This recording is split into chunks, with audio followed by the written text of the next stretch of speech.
Bienvenidas todas. Siempre un gozo para mí poder estar con ustedes también. Así que le doy la gloria al Señor. Bienvenida María, Gisela, y bueno, todas las que irán ingresando en el lapso del tiempo. Bueno, sean bienvenidas todas. Siempre una alegría poder compartir la palabra y que el Santo Espíritu realmente sea el que dirige esta reunión y que sea el Espíritu Santo el que nos esté llevando a comprender un poco más de la palabra del Señor y de su voluntad. Amén. Así que estamos estudiando Apocalipsis, realmente un libro precioso, un libro profético.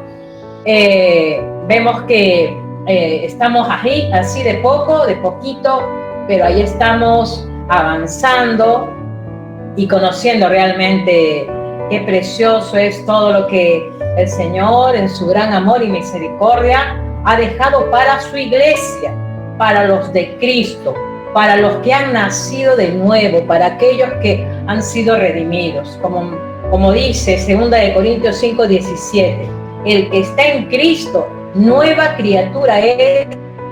Las cosas que pasaron aquí, todas son nuevas. Aleluya, todas son nuevas, hermanas. Así que me gozo de poder estar con ustedes. Bienvenida, Josefina.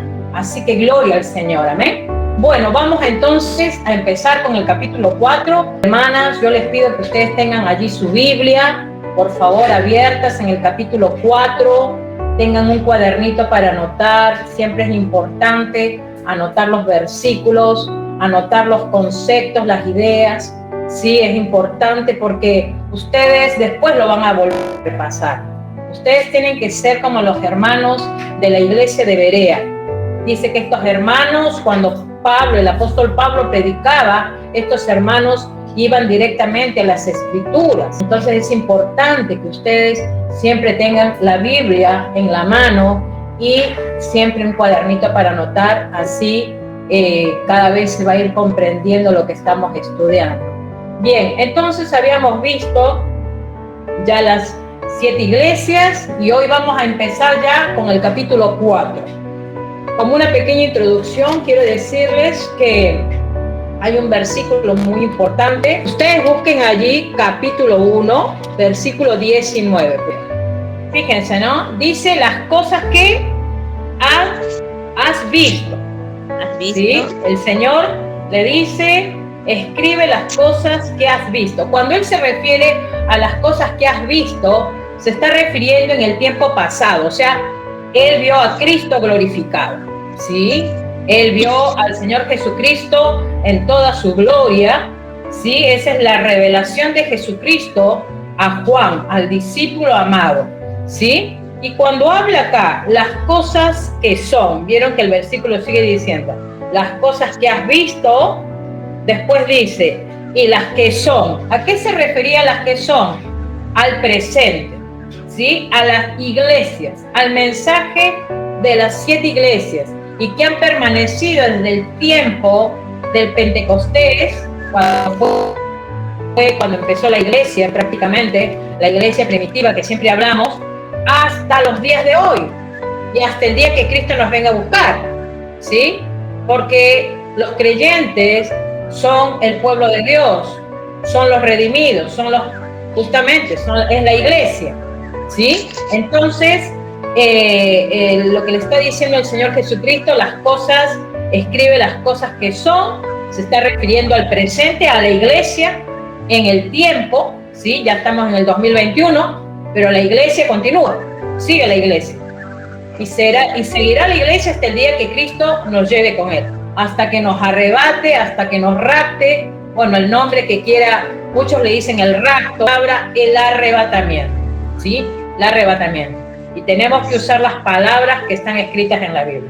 Por lo tanto, aún todavía no ha ocurrido el arrebatamiento, porque todavía la iglesia está aquí en la tierra, pero llegará el momento en que la iglesia va a ser quitada de la tierra, llevada para el Señor, y dice que estaremos con Él en el aire. Sí, el Señor nos tomará y nos llevará con Él. Amén, esa es la promesa. Y luego dice, las que han de ser. Esto ya es en el tiempo futuro.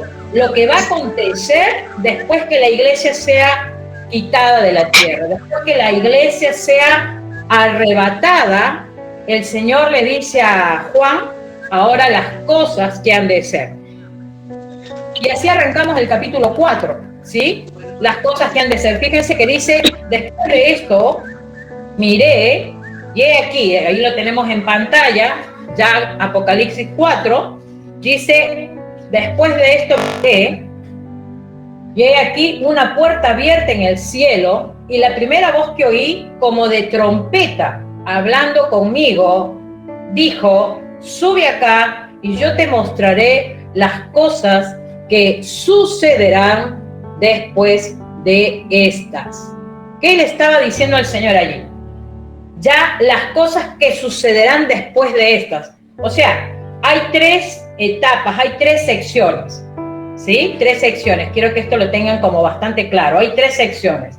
La primera sección es del tiempo pasado, que son las cosas que has visto, le dice el Señor. O sea, a Cristo glorificado. Cuando el Señor se presenta ante Juan, ¿sí? En toda su gloria, en todo su esplendor.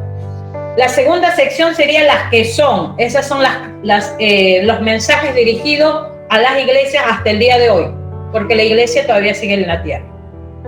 Y después le dice, y las que han de ser después de estas. O sea, después de estas quiere decir de que después que la iglesia sea llevada al cielo, vienen las cosas después de estas, las cosas que comenzarán a cumplirse a través de lo que ya el Señor ha registrado aquí en el libro de Apocalipsis, ¿sí? Quiere decir que lo que hoy vamos a ver en el capítulo 4, arrancando desde el capítulo 4, ya no se menciona más la iglesia, más o menos hasta el capítulo 22 de Apocalipsis.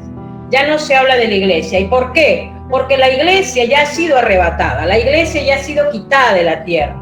Por eso que cuando venga la tribulación, y es lo que vamos a ir viendo ya en el capítulo 5, 6, que ¿no? se arranca con todo eso, ya no se va a mencionar la iglesia, porque la iglesia ya no va a estar en la tierra. La iglesia ya ha sido llevada.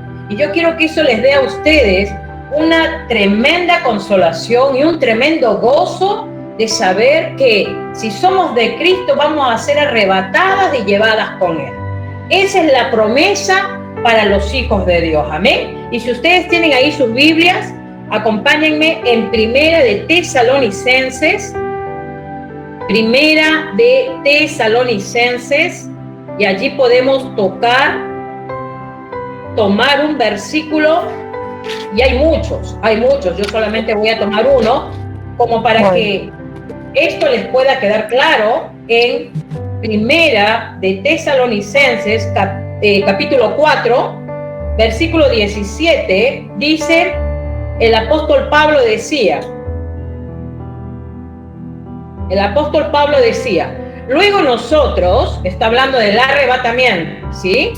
Perdón, voy a leer desde el 16, dice, porque el Señor mismo, con voz de mando, con voz de arcángel y con trompeta de Dios, descenderá del cielo y los muertos en Cristo resucitarán primero. Estamos hablando de una resurrección de muertos en Cristo. Quiere decir de que cuando Cristo venga a llevarnos, ¿sí? Cuando Cristo venga a llevarnos, también los muertos que han muerto en Cristo van a resucitar.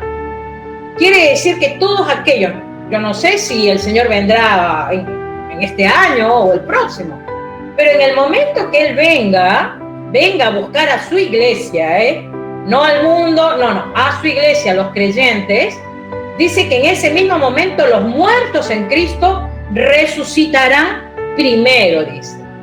Después dice el apóstol Pablo, luego nosotros, los que vivimos, los que hayamos quedado, seremos arrebatados juntamente con ellos en las nubes. Seremos arrebatados, o sea, ya no va a haber tal cosa. ¿Dónde está Charito? ¿Dónde está Josefina? ¿Dónde está Gladys? ¿Dónde está María? ¿Dónde está Liliana? Marianela, ¿dónde están? Arrebatadas, quitadas. Por eso, hermana, asegúrate que tienes la salvación, asegúrate que el Señor es tu Rey, es el Señor de señores de tu vida, Él es el centro de tu vida, para que cuando llegue ese acontecimiento no sea tal cosa que tú digas, Señor, y quizás no hay una preparación. Es importante, el Señor todavía está teniendo misericordia, está extendiendo su misericordia para con nosotros. Amén. Permítanme, alguien ingresó, bienvenida.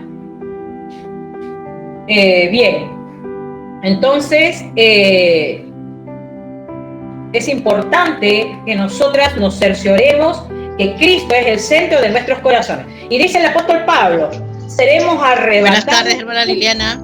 ¿Cómo estás? Buenas tardes. Buenas tardes. Seremos arrebatados juntamente con ellos en las nubes para recibir al Señor en el aire. Aquí yo te quiero hacer una aclaración para que no haya una confusión, porque muchos dicen, el Señor viene, el Señor viene. Sí, el Señor cuando venga acá a la tierra y haga su, como se dice, su presentación y sus pies sean sobre la tierra, y que va a ser allí en el Monte de los Olivos, donde Él fue crucificado, cuando Él venga por segunda vez, Él va a pisar la tierra. Pero en ese momento, Él ya viene a juzgar. Él ya viene a dictaminar su justicia a la tierra, a los que estén, a los moradores de la tierra. Pero ya para eso la iglesia ha sido arrebatada. Yo quiero que te quede claro eso, porque a veces se confunde, el arrebatamiento, el Señor Jesucristo viene. No, recordemos que acá, leamos claramente que acá el apóstol Pablo dice que seremos arrebatados juntamente con ellos en las nubes, para recibir al Señor en el aire. Y así estaremos siempre con el Señor, dice el apóstol, ¿no? O sea que en el aire estaremos, el Señor nos tomará y nos llevará con Él. Ese es el acontecimiento del arrebatamiento, lo que acontecerá. Hoy leemos este versículo, ya lo vamos a estudiar más adelante detalladamente cómo va a ser ese arrebatamiento. No hay muchos detalles en cuanto al rapto, al arrebatamiento, pero le damos gracias al Señor que ha dejado algunos indicios para estudiarlos y para que nosotras como creyentes y aún todos los que creen en Cristo tengan esa esperanza, ¿sí? Por eso es que como cristianos no tenemos que tener temor a la muerte, no tenemos que pensar, ¿qué va a ser de mí? ¿Qué va a pasar de mí? No, porque tú ya estás en las manos de Cristo. Recuerda lo que dice Juan capítulo 10. Él dice que Él es el pastor de las ovejas y que dice que Él las tiene y que todos conocen, dice mis ovejas conocen mi voz y me siguen y nadie las arrebatará de mi mano, dice el Señor. Quiere decir de que todos los creyentes redimidos, los que han nacido de nuevo, son de Cristo, somos de Él, amén. Y por lo tanto, como seguidores de Cristo, ¿sí? Va a suceder esto con nosotros. Vamos a ser arrebatados en el aire y allí vamos a estar, dice, en el aire con el Señor y estaremos con Él para siempre. Ese es el acontecimiento que va a acontecer. Cuando ocurra eso, hermanos, hermanas, cuando se dé ese acontecimiento del rapto, es allí donde se va a desatar lo que se llama la tribulación.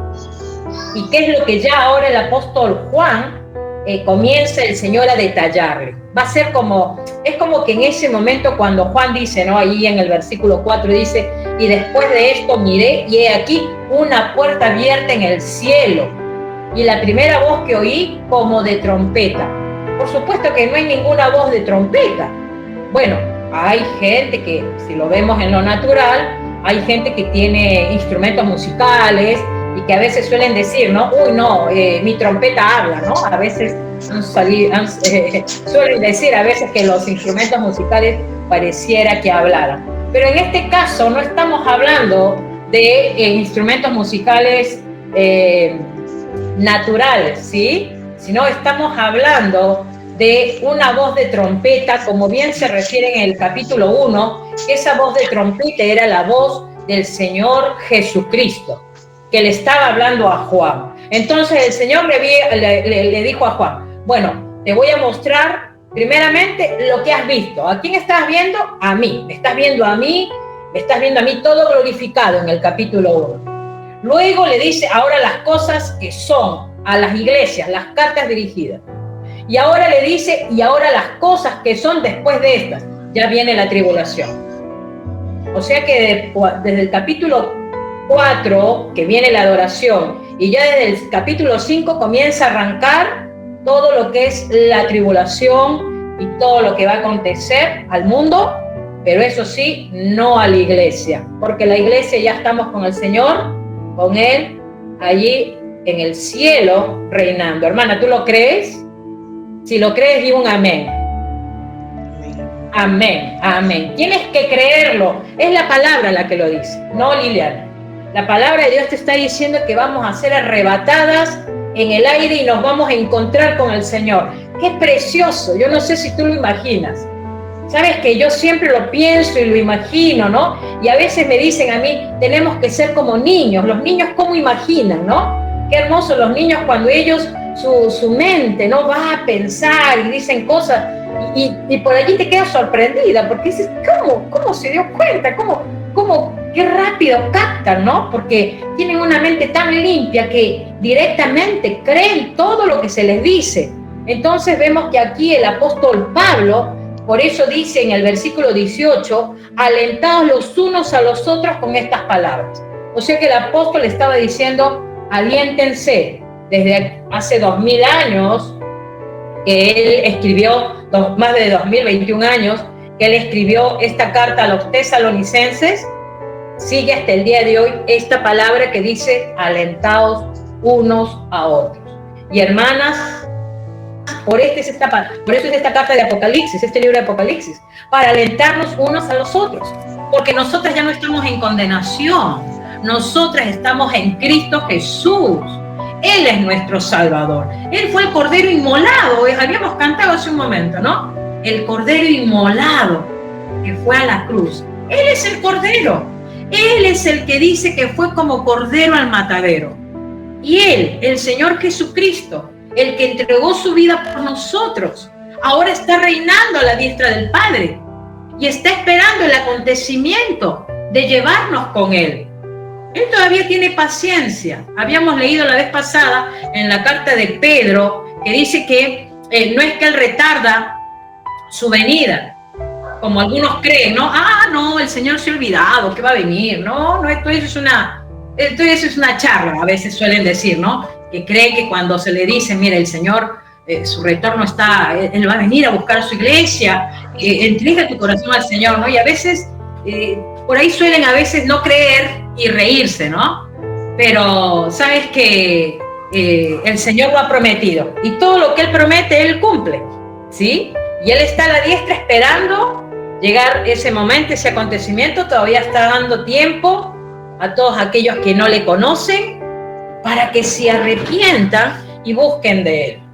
Y de esa manera, cuando llegue ese precioso acontecimiento, seamos llevados por Él al cielo y estar con Él para siempre, como dice el apóstol Pablo. Amén. Entonces, volviendo a la carta de Apocalipsis, al libro de Apocalipsis, entonces aquí, ¿qué hace Jesús? Le muestra a Juan lo que ha de acontecer, el tiempo futuro, ¿sí? El Señor le dice, mira lo que va a acontecer. Por eso le dice Juan, ¿no? El Señor le dice, sube acá y yo te mostraré las cosas que sucederán después de estas.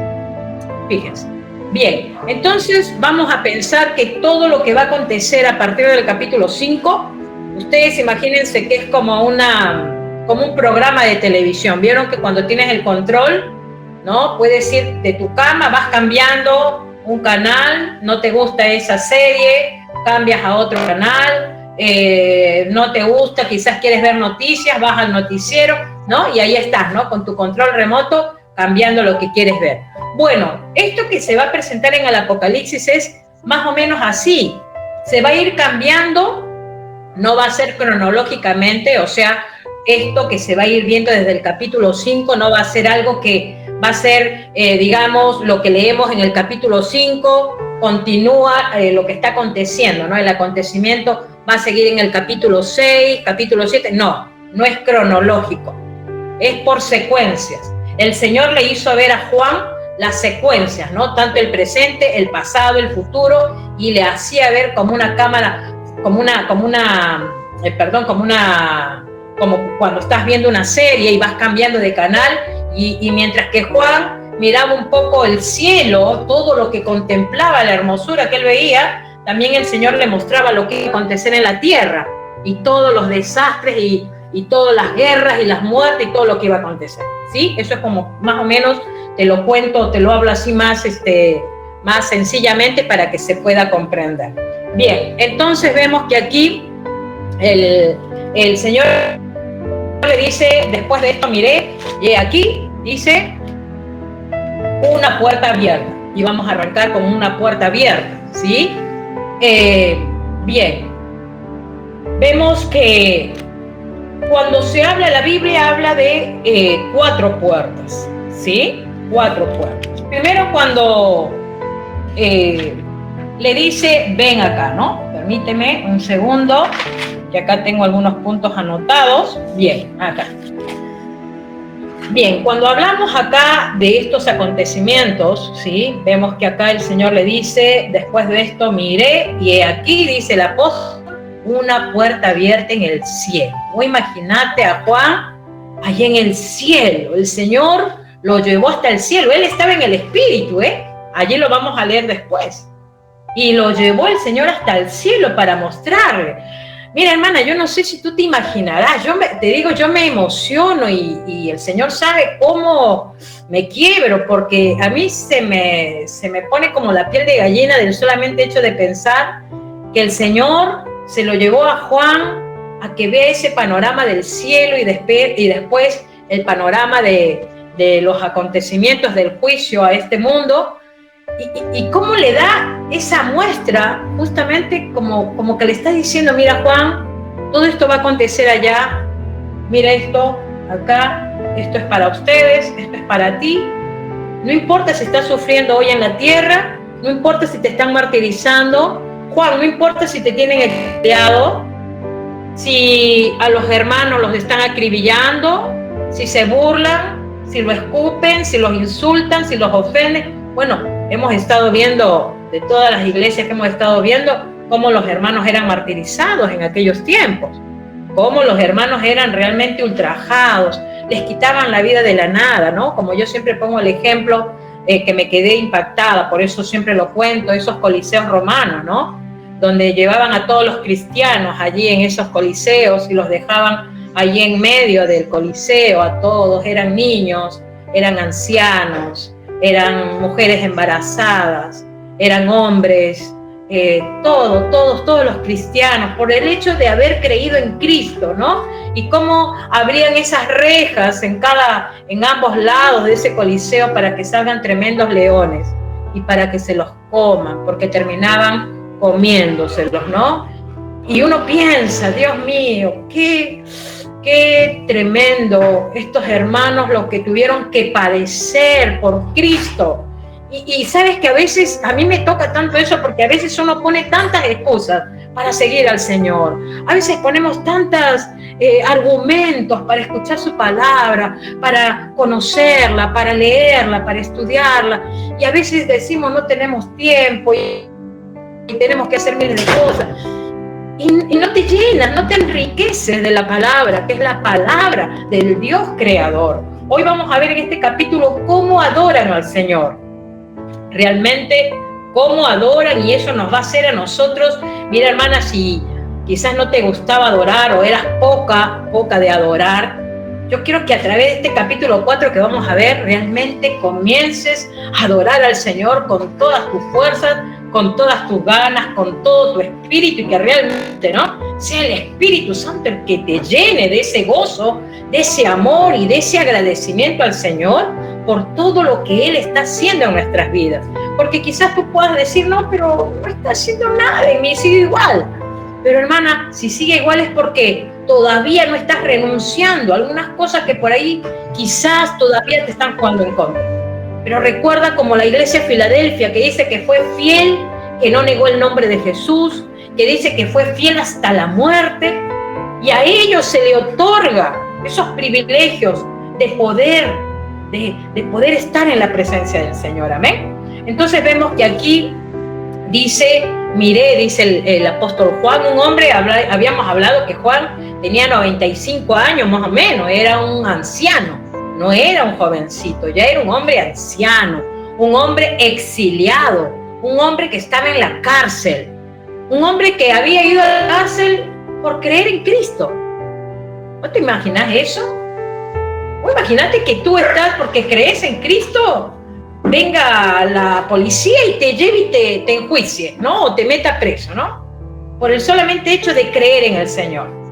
Pero fíjense que Juan, exiliado en la isla de Patmos, en esa cárcel donde había de todo lo horrible, ¿no? Todo lo horrible, desde ladrones, desde, ¿no?, asesinos, y bueno, y vemos en las condiciones, ¿no? Todo era terrible. Pero allí, en ese lugar, en ese sufrimiento, el Señor se presenta y se revela ante Juan. Y le dice, escribe esto a las iglesias. Y ahora ven aquí y mira, te voy a mostrar el futuro. Y ahí vemos, ¿no? Dice, y aquí una puerta abierta en el cielo. Y la Biblia nos habla, pues, de varias puertas. ¿Sí? Por ejemplo, tenemos la puerta de la oportunidad. Lo podemos ver, por ejemplo, en el capítulo 3 de Apocalipsis, versículo 8. Allí, por ejemplo, podemos leer, ¿no? Dice, yo conozco tus obras, he aquí, he puesto delante de ti una puerta abierta, la cual nadie puede cerrar, porque aunque tienes poca fuerza, has guardado mi palabra y no has negado mi nombre. Esa es una primera puerta que el Señor, la puerta de la oportunidad, el mensaje de la palabra de Dios, el evangelio, ¿sí? El evangelio que aún todavía, cuando se le dio a la iglesia de Filadelfia, todavía un gran grupo habían escuchado el evangelio, pero faltaba mucho para que conozcan el evangelio. Por eso que el Señor le dice, en este mensaje, le dice a esta iglesia de Filadelfia, he abierto una puerta que nadie te la puede cerrar.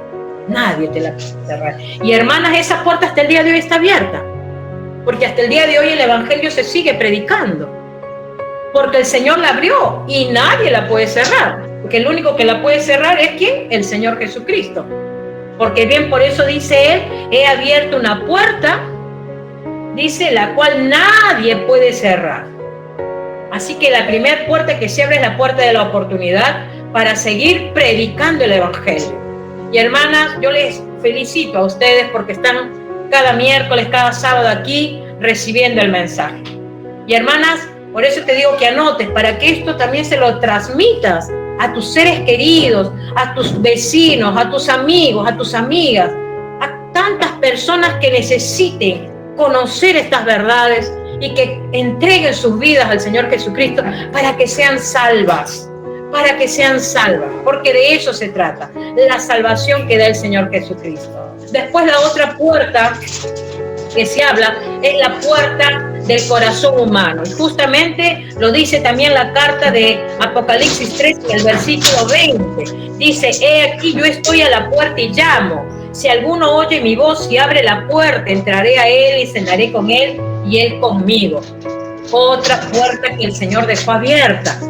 Y hermanas, el Señor habla a esa puerta del corazón, ¿sí? A ese corazón que a veces se cierra para el Señor, a veces cierra su corazón para el Señor, pero es importante que el corazón se abra para el Señor y que se cierre para todo aquello que el mundo ofrece.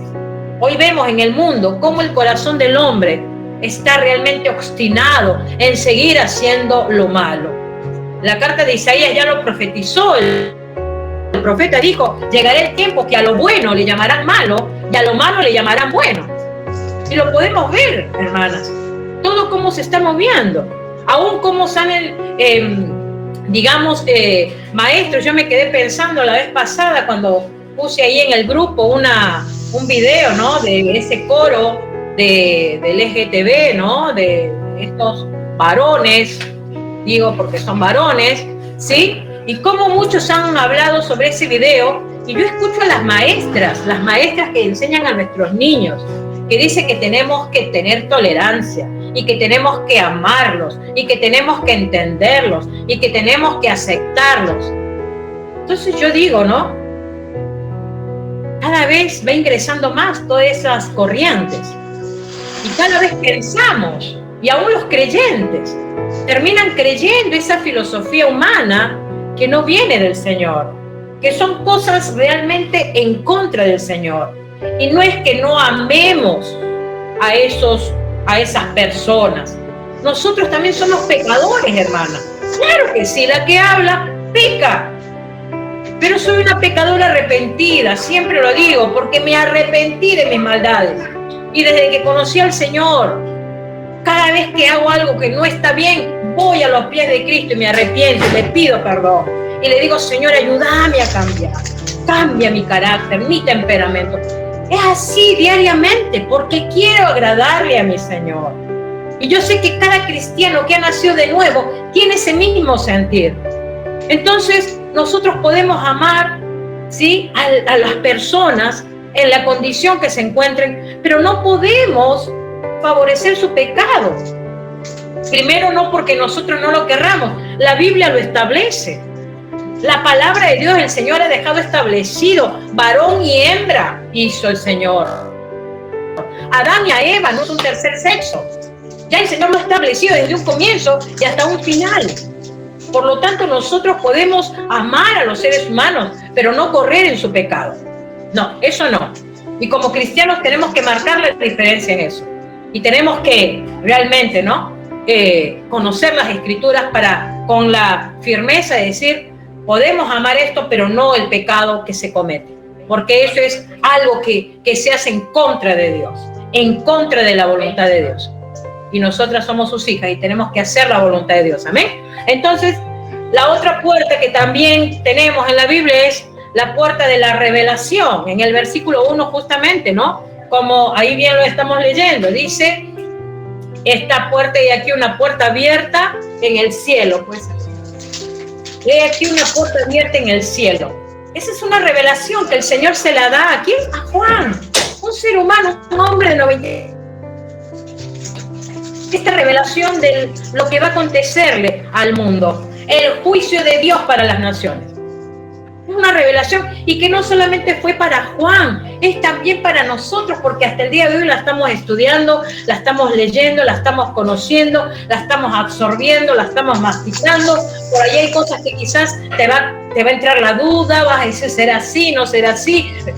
Hermana, tú tienes que creer a la palabra. La palabra de Dios es clara. Y saben que el Señor es un Dios de amor, por eso digo yo siempre, porque nos las dejó tan fácil para entenderla su palabra. Porque incluso si la Biblia estuviera escrita en hebreo y hubiera quedado solamente en hebreo, no sé qué sería de nosotros. Supongamos que solamente hubiera el idioma hebreo. ¿Cómo entenderíamos nosotros que estamos en este lado del occidente, en esta parte de Sudamérica? ¿Cómo entenderíamos la Biblia? Ignoraríamos todas estas revelaciones. Sin embargo, el Señor preparó hombres, ¿sí?, en los pasos de los años, de los siglos, preparó hombres para que estudien justamente los idiomas y de esa manera sean traducidas las Escrituras y que hoy está a nuestro alcance y las podemos estudiar y leer. Amén. Entonces, la puerta de la revelación, que es esta puerta abierta en el cielo y que da acceso a Dios. ¿Por medio de quién? Del Señor Jesucristo. Por medio del Señor Jesucristo. Y la otra puerta de que se habla también es esa puerta que se atraviesa a través de Cristo, ¿sí? Cuando Cristo vuelva nuevamente a la tierra, tendrá que atravesar esa puerta para venir acá a esta tierra. Saldrá de su trono, de donde está ahora, y tendrá que venir a esta tierra. Él tendrá que atravesar esa puerta en su segunda venida al final de la gran tribulación. Entonces, Juan, con sus 95 años, un hombre judío, primitivo, recordemos que estas personas no tenían un estudio primario, secundario como el que tenemos nosotros, quizás muchos de ellos no sabían leer ni escribir, pero aún así el Señor le reveló, le dio entendimiento y sabiduría para que él pueda escribir todo esto y dejar bien en claro la carta, el libro del Apocalipsis. Por ejemplo, el pensamiento de Juan, que era un pensamiento judío primitivo, ellos pensaban, los antiguos, pensaban que el cielo era como una bóveda, como un cajón, ¿no? Ellos pensaban de esa manera. Pero sea que pensaban o no de esa manera los judíos antiguos, él entró al cielo, él vio el cielo, ¿sí? Por eso dice, y he aquí una puerta abierta en el cielo, y la primera voz que oí como de trompeta. Esa primera voz fue del Señor Jesucristo, ¿sí? El Señor Jesucristo con esa voz, como hemos leído ahí en Tesalonicenses, con voz de arcángel, con trompeta, ¿no? Con trompeta de voz. Ese es el Señor Jesucristo, ¿sí? Y me gustaría leerles Ezequiel 1:1, por ejemplo. Ezequiel 1:1, si ustedes allí pueden anotar, si gustan. En Ezequiel 1:1, la palabra de Dios dice, ¿no? Porque el profeta Ezequiel, recordemos que también a los profetas se le mostró, ¿sí? También en visiones, todos estos acontecimientos sobre el cielo, ¿no? Por ejemplo, dice el profeta Ezequiel, allá en la visión que tuvo, dice, junto al río de Quebar, dice, los cielos se abrieron y vi visiones de Dios. O sea que al profeta Ezequiel también se le mostró visiones. Después en Marcos capítulo 1, versículo 10, también dice Marcos, ¿no? El apóstol, dice, y luego cuando subía del agua, vio abrirse los cielos y al Espíritu como paloma que descendía sobre el cielo, ¿no? Esto fue cuando Jesucristo fue bautizado. Pero fíjense, el Señor Jesucristo y allí los que estaban con él vieron, dice, en aquellos días, ¿sí? Dice que vieron abrir los cielos, ¿sí? Y que el Espíritu bajó como una paloma, ¿no? Quiere decir de que el Señor le ha mostrado al hombre, ¿sí? El cielo. Entonces vemos que el Señor le muestra el cielo a aquellos hombres que le buscan de todo su corazón, ¿sí? De todo su corazón. Y dice también dice, y la primera voz que oí como de trompeta hablando conmigo dijo, sube acá, un mandato del Señor, sube acá, ¿no? Como diciendo, ven acá, Juan, que te tengo que mostrar algo, ¿no? Es como que el Señor le dijo, le mostró esa expresión, ¿sí? Y le mostró lo que iba a acontecer. Este era un mandato transportado el apóstol Juan al cielo. Y él dice que él estaba en el Espíritu, ¿sí? No fue esto digamos, un sueño, no fue algo que a lo mejor le parecía a Juan, no, esto fue literal. Fue que él subió al cielo y allí pudo ver lo que vio, ¿sí? Obviamente que fue de una manera temporal, fue algo sobrenatural, pero fue de una manera temporal. ¿Por qué? Porque fue en un tiempo, no es que fue para siempre, porque después Juan nuevamente volvió a la tierra, pero fue en un tiempo determinado, que era lo que el Señor le tenía que mostrar, ¿sí? Bien, entonces Juan experimentó una visión estando despierto. Él no estaba durmiendo, ojo, él estaba despierto, ¿sí? Y vemos que pues el Espíritu Santo capacitó los sentidos de Juan para recibir esta revelación, ¿sí? Imagínense, ¿no? Él estaba en el Espíritu, él estaría pues todos sus sentidos, ojos, oídos, todo lo que, ¿no? Podían tocar sus manos, ¿no? Estaría él atento a todo, ¿no? Y el Señor lo invita al cielo, ¿sí? Ahora, fíjense lo que dice, ¿no? vamos viendo el versículo 2. Entonces, como de trompeta hablando conmigo, dijo, sube acá y yo te mostraré las cosas que sucederán después de estas. ¿Sí? O sea, como que el Señor le está diciendo, bueno, ya escribiste a las iglesias, ya viste en qué condición está cada iglesia, bueno, ya les vas a dirigir estas cartas, ahora ven acá, que yo te mostraré las cosas que han de venir después de estas, ¿no? El futuro. Dice en el versículo 2, y al instante yo estaba en el Espíritu. Fíjense que Juan estaría en una sensibilidad espiritual, hermanos. Miren, allí en Gálatas 5:22 dice que el fruto del Espíritu es amor, gozo, paz, paciencia, benignidad, templanza, mansedumbre, ¿no? Todo eso en Juan. Él estaba en el Espíritu, él estaba abierto para recibir todo lo que el Señor le iba a hablar. Entonces, vemos que acá Juan estaba, dice, en el Espíritu. ¿Y qué cosa es lo que comenzó a ver? Dice, y he aquí un trono establecido en el cielo y en el trono uno sentado. Ya desde ahí comienza Juan a ver qué es lo que había en ese lugar que el Señor le dijo, ven acá, ¿no? Y él comienza a ver un trono, dice. Un trono. No era un mueble físico, hermanas, era un asiento físico donde nosotras tomamos un mueble, un sillón, una silla y nos sentamos. No.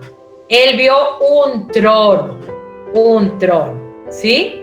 Y bueno, esto cuando le dice, ven acá, también hablamos de un símbolo de mando, ¿no? De mando, de soberanía y de autoridad absoluta. Y el trono también habla de eso, ¿sí? Un símbolo de mando, de soberanía y de autoridad absoluta, ¿sí? Entonces, ¿qué es lo que ve Juan? ¿Sí? En qué él se concentra, ¿sí? Dice, casi en todos los capítulos del Apocalipsis, excepto en 2 o 3, pero después el resto se habla del trono de Dios, ¿sí? Y acá vemos que Juan va a intentar describir lo que ve. Recordemos que él era un hombre anciano y él comienza a mirar ese panorama. Él posiblemente, él escribe, ¿no? Él comienza a mirar lo que ve y comienza a describirlo en sus palabras, ¿sí? Entonces, él dice que ve, dice, yo estaba en el Espíritu y aquí un trono establecido en el cielo y en el trono uno sentado. Uno estaba sentado allí, ¿sí? No era una figura de hombre, ojo, no era alguien humano prácticamente lo que vio Juan, porque él dice uno sentado, ¿sí? Y en el trono uno sentado. No hablaba exactamente de una persona, ¿sí? Él dice que vio a uno sentado. Ahora, ¿qué sigue diciendo? Vamos a seguir mirando y que podamos entender, ¿sí? Ahora comienza él a describir el aspecto de lo que él vio. Y el aspecto del que estaba sentado era semejante a piedra de jaspe. Ahí vamos a entender un poquito lo que él vio, ¿sí?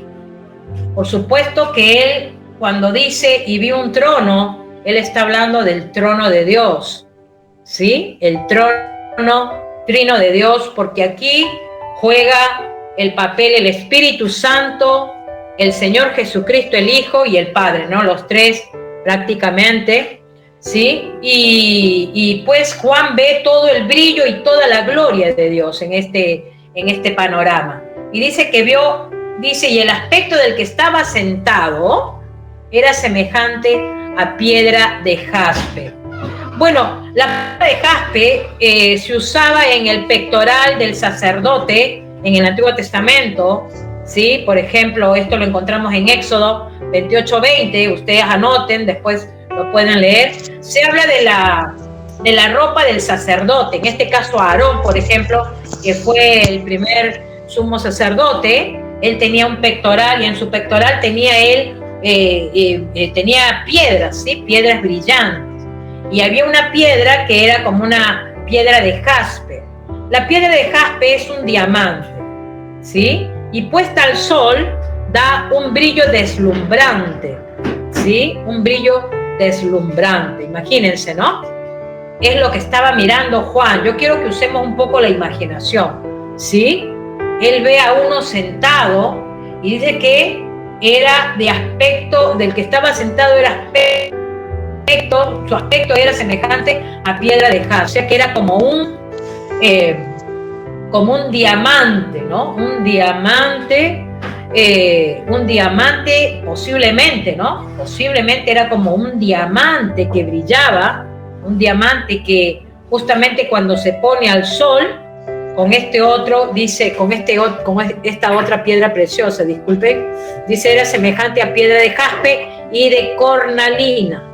La cornalina es un color rojo más o menos, ¿sí? Bueno, estos dos colores se juntaron, era como un diamante que brillaba y cuando brillaba en el sol da como un color deslumbrante del rojo color sangre, ¿sí? Y eso pues son símbolos, ¿sí? Por ejemplo, el jaspe, ¿sí? El jaspe habla de pureza y de santidad, ¿sí? La pureza y santidad de Dios. Después la cornalina, que es el rojo intenso, representa la ira vengativa de Dios, ¿sí? Todos estos colores que ve Juan es lo que representa, ¿sí? Son símbolos que representan las características de Dios, sus atributos, su autosuficiencia. Dice también, ¿no? ¿Qué más dice? Y había alrededor del trono un arco iris. Alrededor de ese trono había un arco iris, semejante en aspecto a la esmeralda. Bueno, la esmeralda tiene un color verdoso. Tiene un color verdoso, ¿sí? Entonces, este color verdoso, que era el color más dominante, digamos así, tenía como un aspecto de esmeralda, que es un color más o menos verdoso, habla de, un color dominante y que incluso un ojo humano no lo podía soportar, o sea, era un color tan refulgente que era muy difícil que lo pueda ver Juan, ¿no? Pero aún así él, ¿no?, vio como características estos colores. Ahora, cuando hablamos de este arco iris, ¿sí? Estamos hablando, esto representa la misericordia de Dios, ¿sí? La misericordia de Dios. Esto representa el arco iris. La misericordia de Dios en cuanto a su fidelidad, en cuanto a su palabra, en cuanto a sus promesas que Él ha dejado y en cuanto a sus pactos, ¿no? Recordemos ahí el pacto que Él hizo con Noé en Génesis capítulo 9, versículo 12, ¿sí? Habla justamente de ese arco iris, ¿no? Que el Señor hizo un pacto para que no vuelva a haber un diluvio, ¿sí? Eso lo podemos leer en el 9:12 de Génesis. Y este color este color esmeralda que estamos hablando, que representa la misericordia de Dios, que es un color verde, como les decía, un color verdoso parecido al color tierra. También podemos hablar allí en Habacuc, por ejemplo, capítulo 3 de Habacuc, ¿sí? Allí vamos a verlo. Habacuc capítulo 3, versículo 2, dice el profeta Habacuc, decía así: en medio de los tiempos, hazla conocer. En la ira, acuérdate de la misericordia, ¿sí? Quiere decir que mientras que el Señor mostraba la ira, también estaba su misericordia, ¿sí? Entonces el color verde de esa esmeralda que vio Juan, ¿sí?, representaba a la misericordia de Dios, y el profeta Habacuc lo dice, ¿no? Acuérdate de tu misericordia. Bien, seguimos. En el versículo 4 dice, y alrededor del trono había 24 tronos, y vi sentados en los tronos a 24 ancianos, vestidos de ropas blancas, con coronas de oro en sus cabezas, con coronas de oro en sus cabezas, ¿sí? ¿Qué es lo que vio Juan también? Vio un trono, vio a uno sentado, y que dice de ese lugar salían diferentes colores, ¿sí? Muchos colores, como lo vio el profeta Ezequiel, lo vio el profeta Isaías. Yo te quiero ahí, si tú puedes anotar algunos versículos, por ejemplo, en Primera de Reyes 22:19 habla justamente de esos colores, ¿sí? En el Salmo 47:8 también se habla de alabanzas. En Isaías 6:1 también se habla justamente de todos esos relámpagos que va a comenzar a ver Juan ahora en los siguientes versículos. Bien, entonces dice que alrededor del trono había 24 tronos, y vi sentados en los tronos 24 ancianos. Bueno, estos 24 ancianos aparecen repetidas veces, ¿sí? Como representantes de toda la iglesia de Cristo, ¿sí? Es por eso que se ha llegado que la iglesia va a ser arrebatada antes de la tribulación. ¿Por qué? Porque el Señor Jesucristo se lo muestra a Juan y le hace ver a estos 24 ancianos, ¿sí? Primero dice 24 tronos, y vi sentado en los tronos a 24 ancianos. Estos 24 ancianos representan toda la iglesia desde el Pentecostés, como les digo, hasta nuestros días, ¿sí? Hasta el día que Cristo nos lleve con Él. Quiere decir que la iglesia, por eso se llega a la conclusión que la iglesia va a ser quitada antes de la tribulación. Antes que ocurran los acontecimientos, el juicio que debe venir a este mundo, primero la iglesia es quitada. Porque ya aquí Juan lo ve a estos 24 ancianos que están allí en el trono con el Señor adorándole. Entonces eso nos muestra que la iglesia es quitada antes de la tribulación. Estos 24 ancianos pues representan toda la iglesia del Pentecostés hasta la recogida iglesia por Jesucristo, del arrebatamiento que estábamos hablando, ¿no? Es probable que representen simbólicamente al fiel pueblo de Dios. O sea que estos 24 ancianos probablemente representan simbólicamente al fiel pueblo de Dios, a todos los fieles desde los tiempos, desde el Pentecostés estamos hablando, ¿no? Desde que arrancó la iglesia, ahí en el capítulo 2 de Hechos, desde que empezó eran pocos hermanos, pocas hermanas, pero desde ahí arrancó la iglesia, hasta nuestros días, hasta el día que tengamos que estar todavía en esta tierra, ¿no? Entonces estos 24 ancianos nos representan la iglesia simbólicamente, a los redimidos, a los glorificados y a los entronizados que adoran continuamente a Dios. ¿Por qué? Acá vamos a ver cómo adoran constantemente al Señor. Y ahora, ¿por qué se llega a la conclusión que estos 24 ancianos son los que representan a la iglesia de Jesucristo? Porque dice que están vestidos de ropas blancas. Las ropas blancas. Recordemos que ahí justamente en las cartas que hemos leído en el capítulo 3, versículo 4, por ejemplo, de Apocalipsis, dice en el capítulo 3, versículo 4, dice: pero tienes unas pocas personas en Sardis que no han manchado sus vestiduras y andarán conmigo en vestiduras blancas porque son dignas. Quiere decir que estos 24 ancianos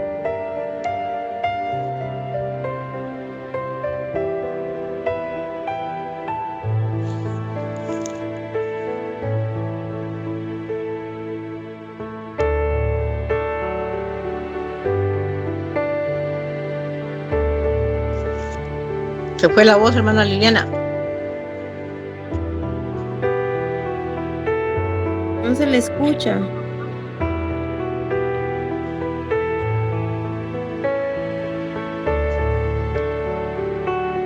No se le escucha nada. Al menos yo no escucho. No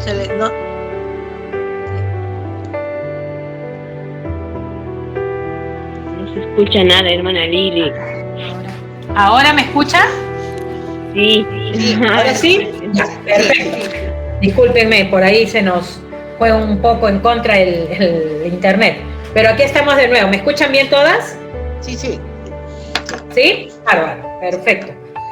Bien, entonces vemos que estos 24 ancianos representan justamente a los redimidos. Se habla de una pureza, que en ellos tienen ropas blancas. Y dice también, recordemos, disculpen, como para aclarar, estos 24 ancianos que representan a la iglesia, es la iglesia la cual ha cuidado, ¿sí? Su fidelidad al Señor, y están vestidos con ropas blancas, son las que todo esto pues es lo que se les promete a los fieles del Señor, ¿no? Recordemos, como hemos leído, el Señor les promete, ¿sí?, a los que no se han contaminado, estar con ellos, ¿sí?, tenerlos a ellos cerca. Ahora, los tronos, ¿qué representan? Los tronos también son los que el Señor prometió. Si leemos en Mateo, capítulo 19 de Mateo, por ejemplo, podemos ver en el versículo 19, ustedes quieren anotar Mateo 19,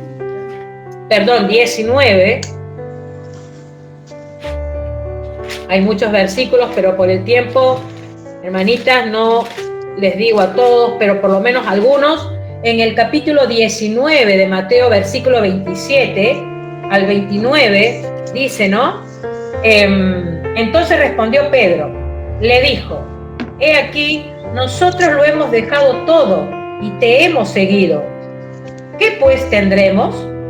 Y Jesús les dijo, de cierto os digo que en la regeneración, cuando el Hijo del Hombre se siente en el trono de su gloria, vosotros que me habéis seguido también, os sentaréis sobre 12 tronos para juzgar a las 12 tribus de Israel. Y cualquiera que haya dejado casas, o hermanos, o hermanas, o padre, o madre, o mujer, o hijos, o tierras, por mi nombre, recibirá 100 veces más y heredará la vida eterna. Pero muchos primeros serán postreros, y postreros primeros. ¡Wow! Ahí está, ¿no? El Señor y sus promesas que Él cumple, ¿sí? Él cumple sus promesas y todo lo que hagamos por Él va a tener recompensa, hermanos. Todo. No hay nada de lo que tú no hagas por Él que no va a tener recompensa, ¿sí? Por eso que te tienes que gozar en el Señor de saber de que Él nos ha redimido con su sangre preciosa y nos da lugares y posiciones. Y vemos que aquí dice también, vemos que también todos están sentados. ¿Y cómo que están sentados? Esto que dice acá, sentados, esto simboliza la justicia de Jesucristo. Lo leemos también en 2 de Corintios capítulo 5, dice en el versículo 21, dice la palabra, al que no conoció pecado, por nosotros lo hizo pecado, para que nosotros fuésemos hechos justicias de Dios en él. En él hemos sido justificados, en él. Por eso que estos ancianos nos representan. ¿Por qué? Porque ellos han sido justificados. Se les ha dado el honor de sentarse en esos tronos alrededor del trono de Dios. Hermana, eso es grandioso. Y eso es lo que el Señor le promete a su iglesia, sentarse con ellos. Amén. Esto simboliza la justicia de Jesucristo. Y ahora también habla de coronas. Dice, con coronas de oro en sus cabezas. Estos ancianos tenían coronas de oro.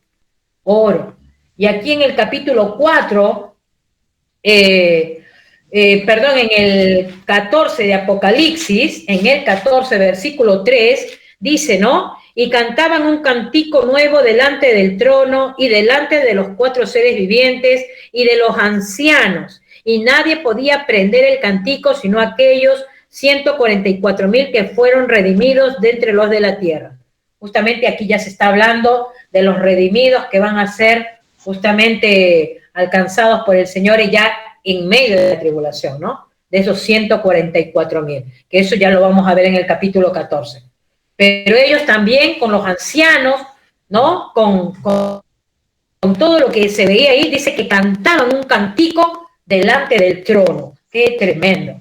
Entonces vemos que aquí estas coronas que tienen estos ancianos, ¿sí? Representa justamente las recompensas que el Señor le ha dado a sus santos.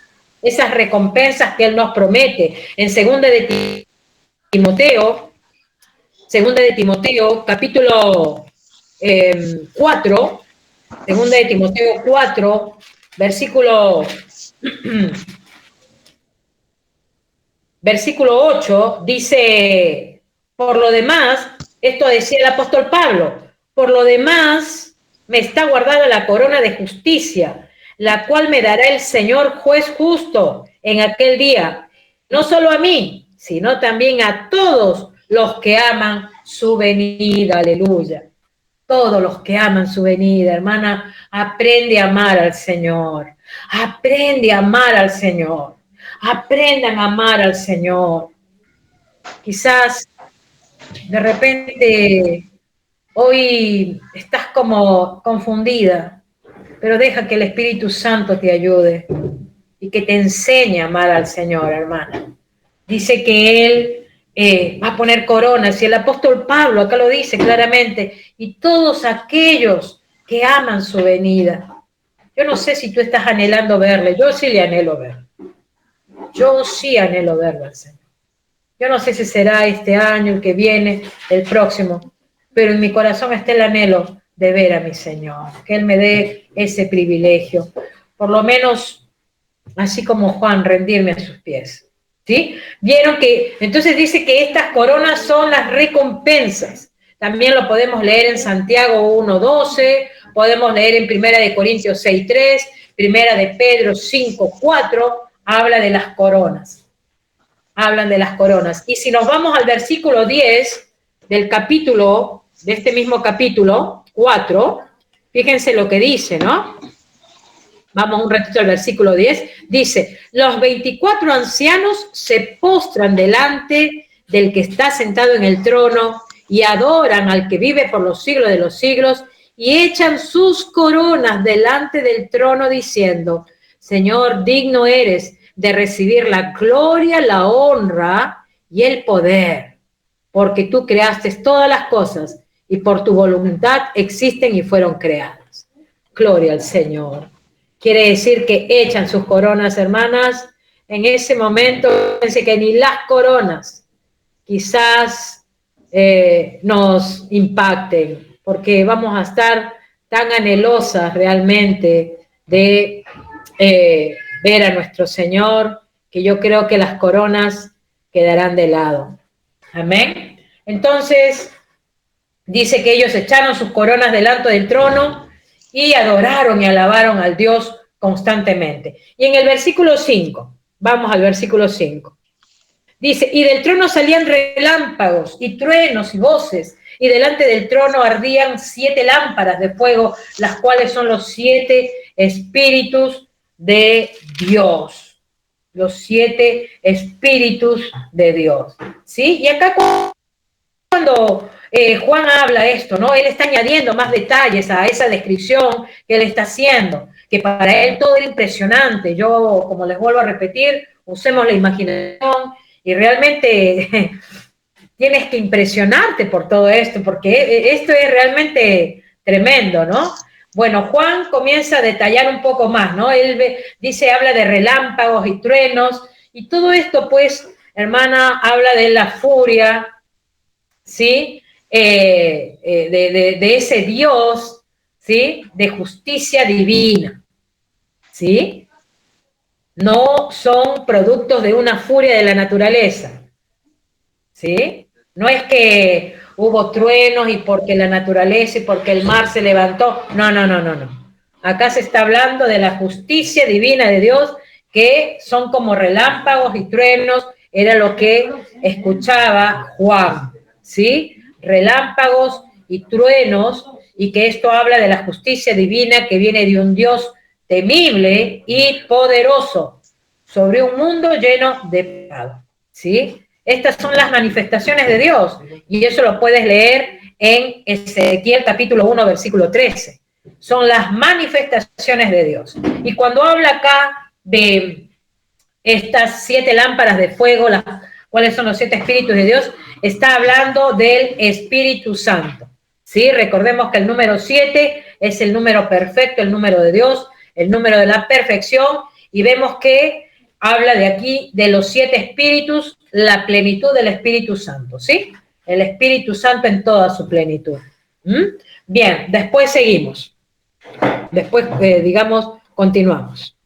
Versículo 6 dice, y delante del trono había como un mar de vidrio, semejante al cristal, y junto al trono y alrededor del trono 4 seres vivientes, llenos de ojos, delante y detrás.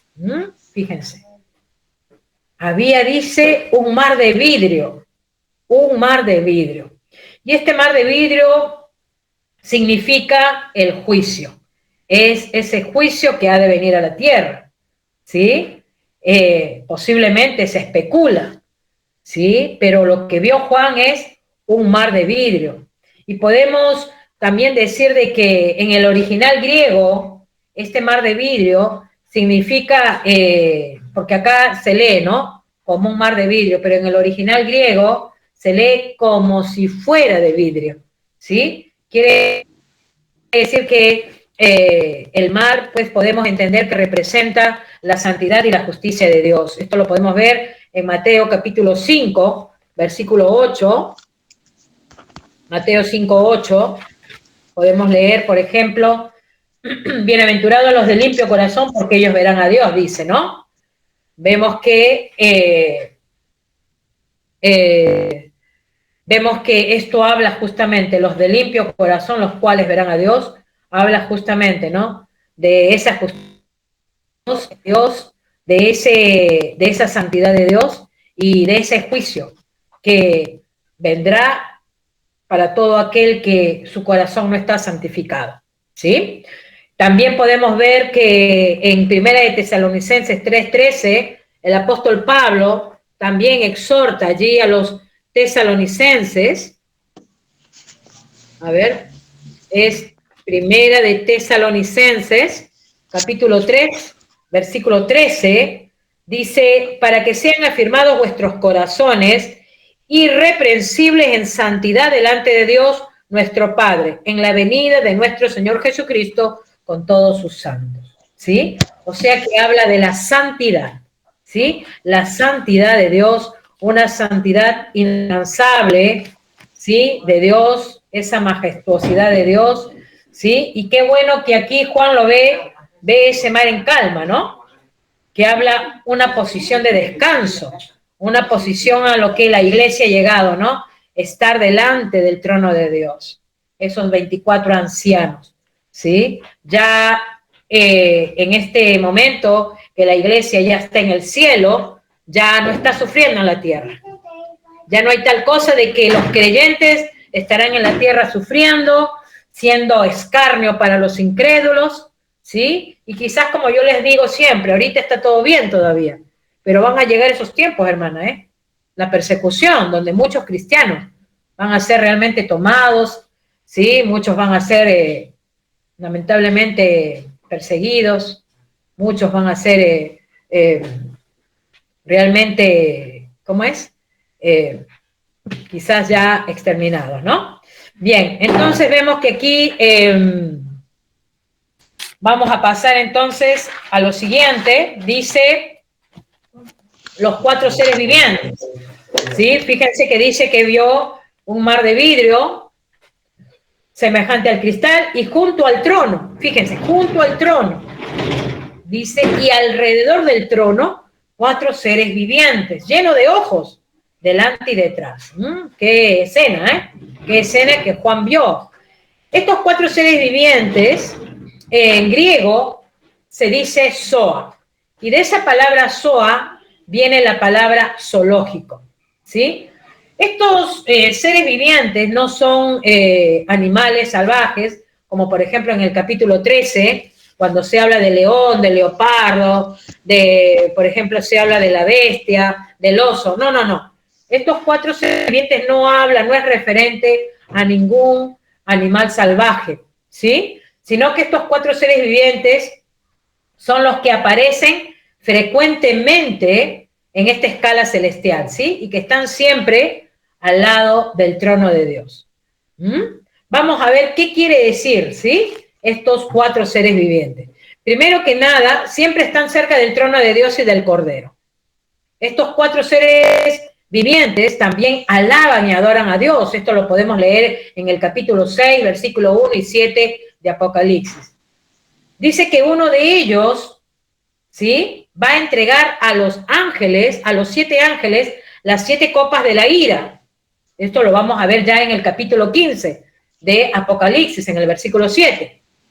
Uno de estos seres vivientes, ¿no?, va a entregar a los 7 ángeles las copas llenas de ira.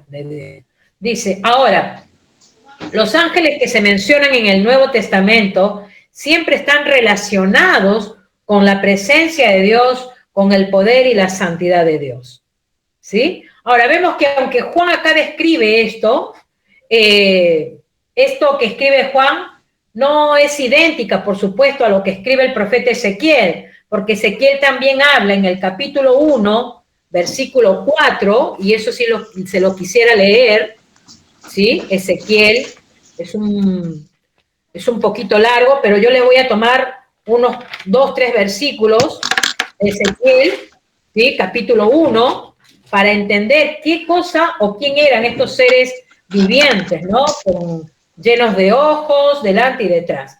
Fíjense que aquí Ezequiel en el capítulo 1, desde el versículo 4, dice, y miré y he aquí venía del norte un viento tempestuoso y una gran nube con un fuego envolvente, y alrededor de él un resplandor, y en medio del fuego algo que parecía como bronce refulgente, y en medio de ella la figura de 4 seres vivientes, y esta era su apariencia. Había en ellos semejanza de hombre, cada uno tenía 4 caras y 4 alas, y los pies de ellos eran derechos, y la planta de sus pies como planta de pie de becerro, y centellaban a manera de bronce muy bruñido.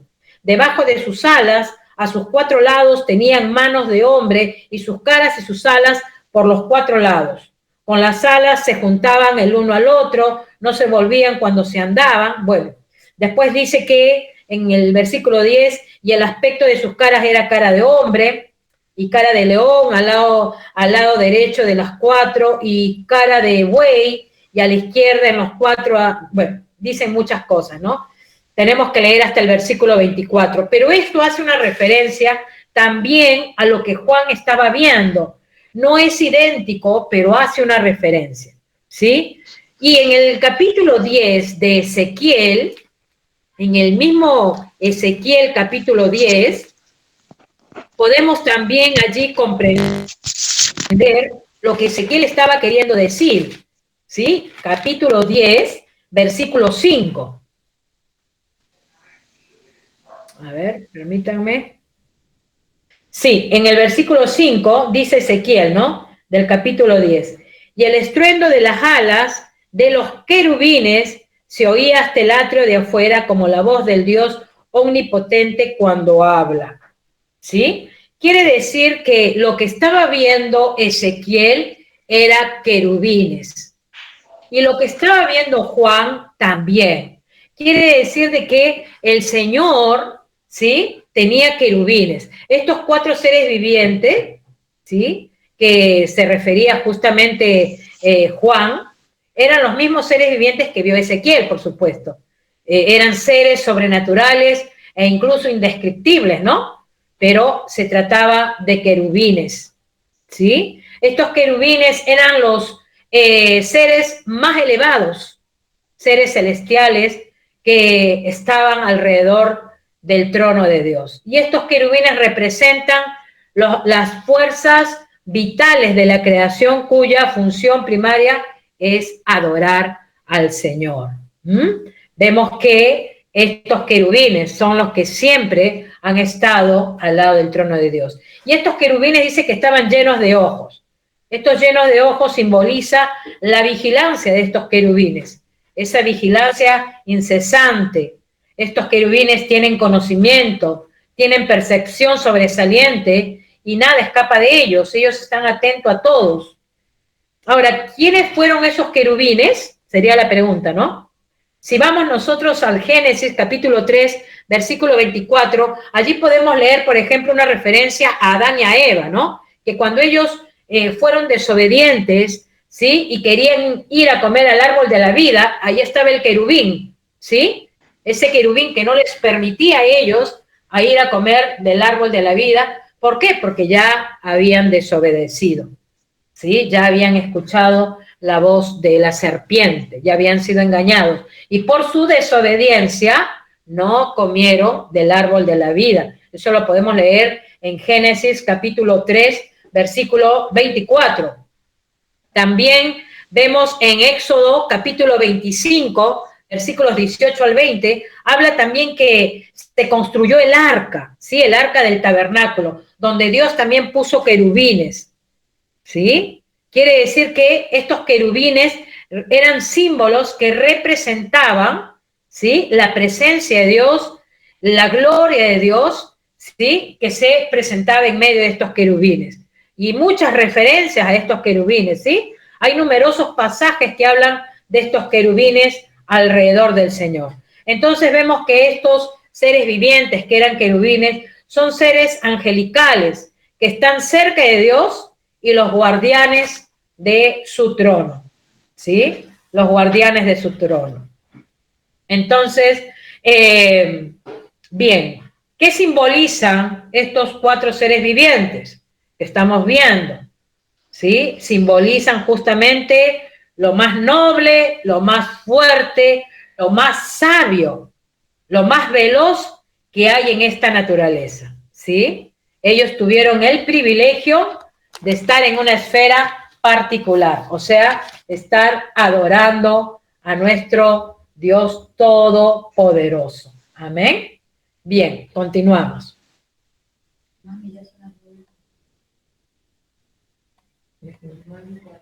Y aquí con esto cerramos, hermanas, porque ya estamos pasadas de la hora, discúlpenme, pero realmente hay mucho para hablar de estos puntos, ¿sí? Bien, después también vemos que acá dice el primer ser viviente era semejante a un león, el segundo era semejante a un becerro. Bueno, esto nos está hablando, esto también es un simbolismo, ¿sí?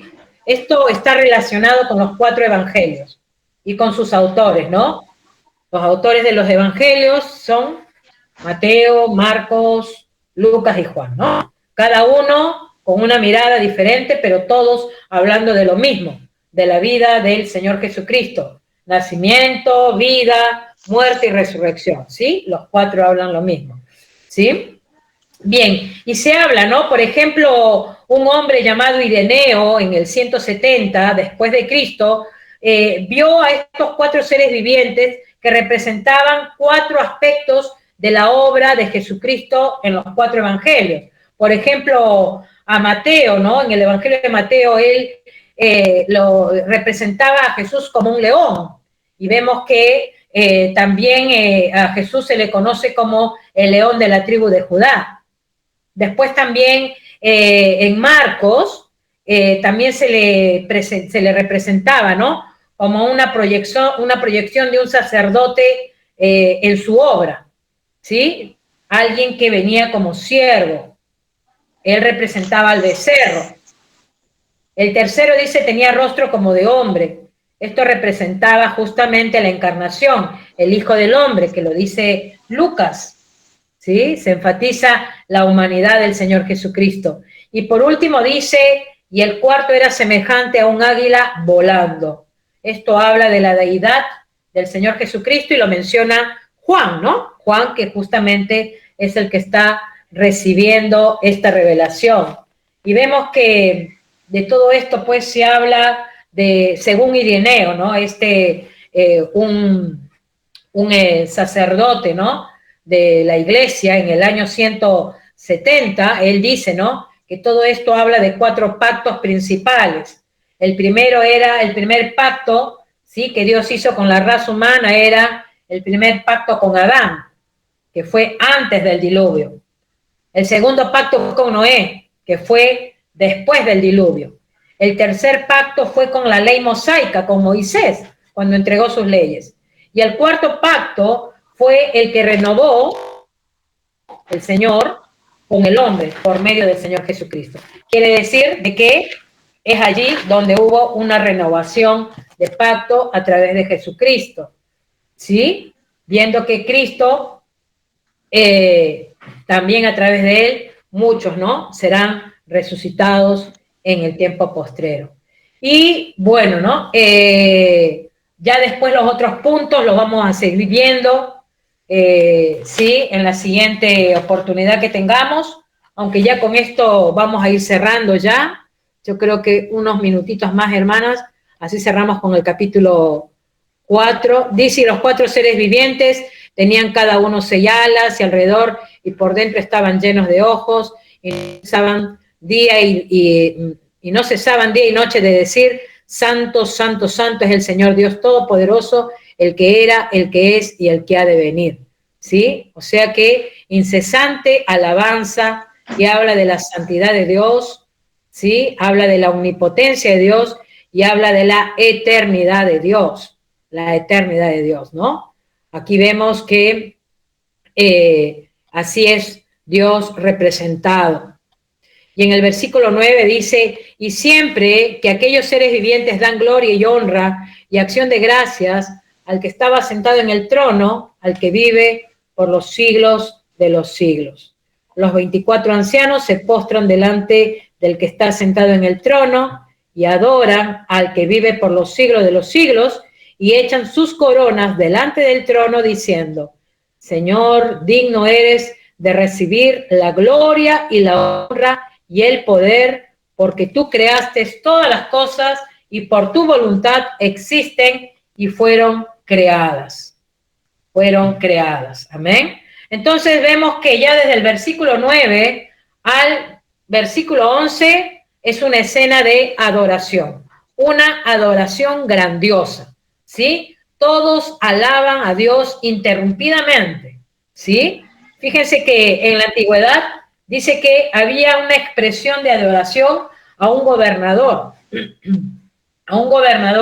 que se llamaba Domiciano, ¿sí? Domiciano. A él lo adoraban porque él, pues, como había ganado en varias batallas, ¿sí? Lo comenzaron a adorar y le pusieron un nombre, Kyrios Tai Theos. Él se había puesto un nombre como un dios, ¿sí? Pero justamente como los cristianos en ese momento no lo reconocían a ese gobernante como un dios, es por eso que muchos eran martirizados, muchos eran muertos. Entonces vemos que aquí también no solamente que esos 4 seres, no solamente que los ancianos, no solamente que los querubines, sino que todos alababan a Dios porque dicen que Él es el creador. Y hermanas, con esto ya cerramos. Tú creaste todas las cosas. Hermanas, el hombre tiene un poder. Tiene un poder, quizás para ¿qué? Para alterar las cosas, para reformar las cosas o para destruir las cosas.